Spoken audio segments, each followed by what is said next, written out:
মাছ উৎপাদনে সারা দেশে দ্বিতীয় স্থানে কুমিল্লা। জেলার মোট উৎপাদন স্থানীয় চাহিদার চেয়ে দ্বিগুণ। জেলার দাউদকান্দি উপজেলার প্লাবনভূমিতে গড়ে ওঠা আধুনিক মাছ চাষের মডেল বদলে দিয়েছে এই অঞ্চলের অর্থনৈতিক চিত্র। প্লাবনভূমিতে মাছ চাষ করে অনেক বেকার যুবক স্বাবলম্বী হয়েছেন। চাহিদার অতিরিক্ত মাছ সরবরাহ করা হয় দেশের বিভিন্ন জেলায়। বর্ষাকালে তো জমিন আমরা কোনো চাষ করি না, এটাতে মাছ পালাইলে আমরা কৃষক যারা সবাই লাভবান হই। 50টা ফ্যামিলি বাঁচতেছে, খাইতেছে, চলতেছে, করতেছে, লাভবান আছে। গ্রাস কাপ, তারপর তেলাপিয়া, তারপর আপনার কার্পু, রুই, কাতলা, মৃগেল, আরও অন্যান্য মাছ আপনার যেমন নদীর মাছ সহ আছে।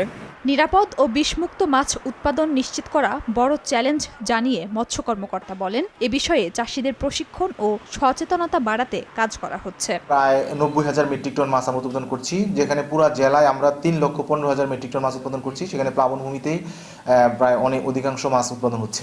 বছরে জেলায় মাছ উৎপাদন হয় 3,15,000 মেট্রিক টন আর চাহিদা 1,53,000 মেট্রিক টন। দাউদকান্দি উপজেলার প্লাবনভূমি থেকেই উৎপাদন হয় 82,000 মেট্রিক টন।